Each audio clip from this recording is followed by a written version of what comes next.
안녕하세요. 임원빈입니다.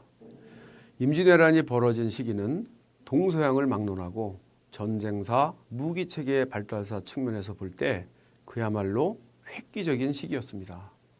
이른바 칼, 창, 활과 같은 재래식 무기에서 총통, 조총, 대포 등으로 변화하는 일대 전환의 시기였기 때문이죠. 이런 전환의 시대에 그 변화를 주도적으로 수용하고 대응하지 못하는 나라나 문명은 역사의 저편으로 흔적도 없이 사라진다는 것이 역사의 교훈입니다. 이순신, 그는 이런 변화에 대응하여 어떤 혁신 역량을 발휘했을까요? 이순신이 전라 좌수사로 부임한 시기에 조선수군은 이미 판옥선에 천자 총통, 지자 총통 등을 설치하여 총통 포격 전술을 구사하는 첨단 수군으로 발전해 있었습니다. 그런 면에서 조선수군은 원거리에서는 활이나 조총을 쏘면서 접근하다가 상대편 배에 뛰어올라서 칼싸움을 벌이는 재래식 해전 전술, 이른바 등선 백병 전술이라고 하는데요. 이런 전술을 고집하고 있던 일본 수군에 비해서 적어도 질적인 측면에서는 경쟁 우위에 있었다라고 볼 수 있습니다. 그렇다면 이순신은 왜 총통 포격전을 펼칠 수 있는 기존의 판옥선이 있음에도 불구하고 거북선을 창제했을까요? 포함인 판옥선의 가장 큰 문제점은 제가 보기에 명중률이었습니다. 천자 총통, 지자 총통의 경우 대장군전이나 장군전, 철원 같은 피사체가 800m 이상 나아가지만 그 정도 거리에서 20 내지 30m밖에 안 되는 일본 함선을 맞추는 것은 거의 불가능했습니다. 그렇다면 명중률을 높이는 유일한 방법은 가까이 접근하여 총통을 쏘는 것인데, 가까이 접근할 경우 자칫 칼싸움에 능한 일본의 등선 백병 전술에 당할 위험성이 있었습니다. 이순신의 고민이 시작되었죠.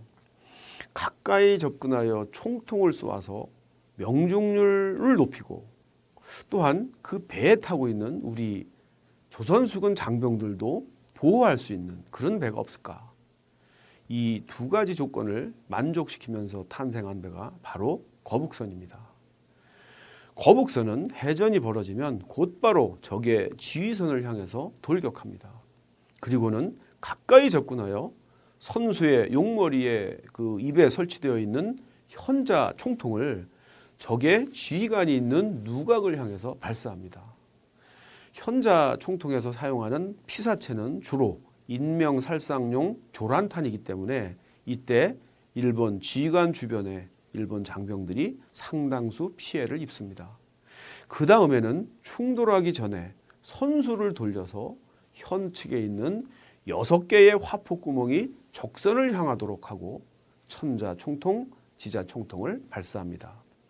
30m 이내의 근거리에서 쏘기 때문에 피사체의 상당수가 적선에 명중합니다.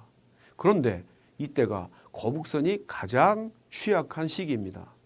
만에 하나 불발탄이 나오거나 치명적인 피해를 주지 못했을 경우에 근접해 있는 일본 함선이 곧바로 접근해 와서 배에 기어 올라와 가지고 백병전을 벌이게 되면 우리가 오히려 큰 피해를 입을 수 있기 때문입니다. 바로 이때 거북등 모양의 덮개가 위력을 발휘합니다. 거북등 모양의 덮개가 배 안으로 들어오려는 일본 병사들을 차단하는 방호벽 역할을 하기 때문이죠. 거북등 모양의 덮개는 바로 백병전에 취약한 조선 병사들을 보호할 목적으로 설치한 것이었습니다. 거북등 모양의 덮개 위에는 새로 된 송곳을 꼽았는데요. 이것은 일본 병사들이 거북선 위로 기어오르더라도 자유자재로 활동하지 못하도록 하기 위한 것이었습니다.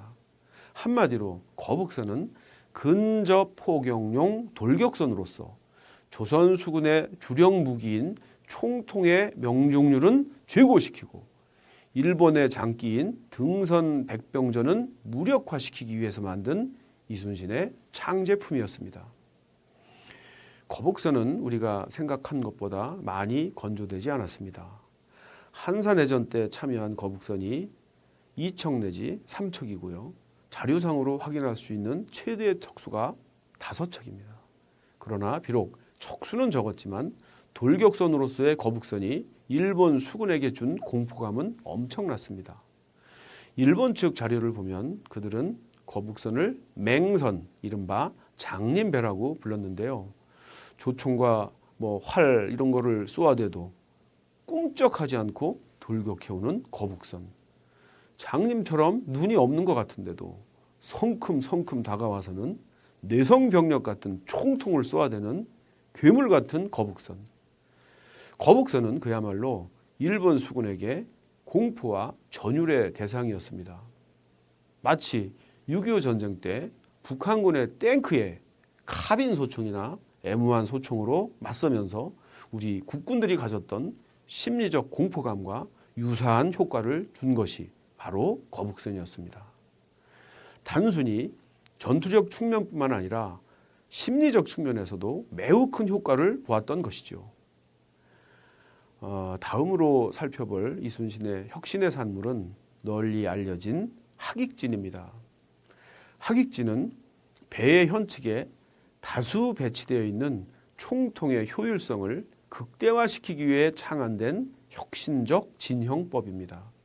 당시 돌격선인 거북선에는 선수와 선미에 각 1개씩, 현측에는 6개의 그 총통을 쏠 수 있는 그런 구멍이 있었는데요.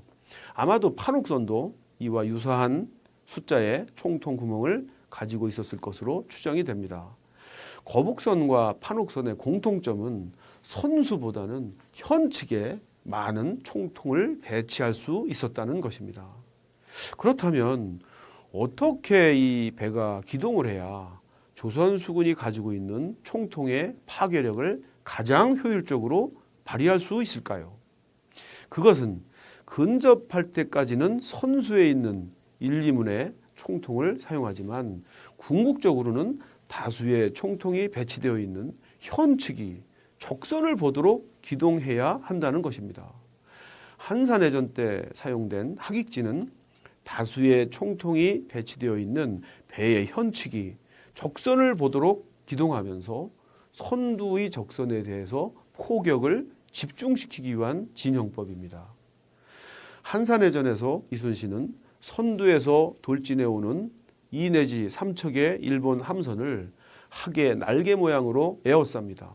그리고는 다수의 총통이 배치되어 있는 현측이 적선을 보도록 기동하면서 선두의 2, 3척에 집중 포격을 가합니다. 그러자 집중 포격을 받은 선두의 2, 3척이 일시에 격파됩니다. 근대 한포 시대가 개막되면서 보편적으로 채택하고 있는 해군의 기동 전술이 T자 전술 또는 한자로 정자 전술입니다. 이게 어떤 전술인가 하면 적선이 사정거리 내에 들어왔을 때 아군의 함선의 현측이 적을 보도록 기동하면서 한포 사격을 하는 그런 전술인데요. 바로 이순신이 구사한 하익진의 원리가 그대로 적용된 것입니다.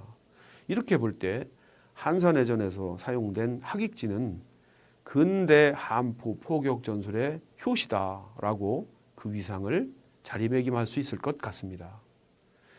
세상은 끊임없이 변화하고 있습니다. 기업 환경도 그렇고요. 경영 환경도 또한 마찬가지입니다. 일본 수군의 장기인 백병전을 무력화시키고 조선 수군의 강점인 총통 포격의 효과를 극대화하기 위해 이순신은 거북선을 창제하고 하익진을 만들었습니다.